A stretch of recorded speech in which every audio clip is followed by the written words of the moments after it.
అంబటి రాంబాబు తీవ్ర విమర్శలు గుప్పించారు. పవన్ పొత్తుల గురించి అంబటి ప్రశ్నించారు. చంద్రబాబు పవన్ కళ్యాణ్ వి అనైతికమైన పొత్తులని దుయ్యబట్టారు. పవన్ కళ్యాణ్ బీజేపీ టీడీపీలో ఎవరితో పొత్తు కొనసాగిస్తుందో చెప్పాలని అంబటి డిమాండ్ చేశారు. నర్సరావుపేట ఎంపీ స్థానం బీసీలకు ఇవ్వాలని సీఎం జగన్ నిర్ణయించారని చెప్పుకొచ్చారు. బీసీలకు సీటు ఇస్తే తట్టుకోలేక సిట్టింగ్ ఎంపీగా ఉన్న లావు శ్రీకృష్ణ దేవరాయలు పార్టీ విడిచి వెళ్లిపోయారని మండిపడ్డారు. ఇదే సమయంలో రాజధాని అంశంపైన రాంబాబు స్పందించారు. అసలు ఏపీకి రాజధాని లేదని చేస్తున్న వ్యాఖ్యలను ఖండించారు అంబటి. టికెట్ డిసైడ్ చేయనివ్వండి, ఏం జరిగిందో చూద్దాం. జనసేనకి ఎన్ని ఇస్తారో చెప్పనివ్వండి, చూస్తాం. ఈ పార్టీ నుంచి వెళ్ళిన వాళ్ళకి ఆ పార్టీలో ఎన్ని సీట్లు ఇస్తారో చూడండి, అప్పుడు చూద్దాం.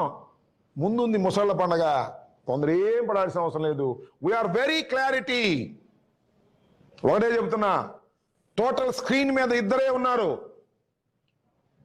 ఒకరు జగన్మోహన్ రెడ్డి గారు, మరొకరు చంద్రబాబు నాయుడు గారు.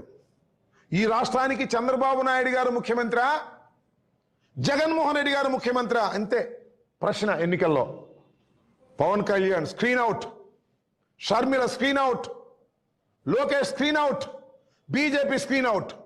రెండు విషయాలు. జగన్మోహన్ రెడ్డి గారు ముఖ్యమంత్రి, చంద్రబాబు ముఖ్యమంత్రి. దీని మీదే ఓటర్ డిసైడ్ అవుతాడు.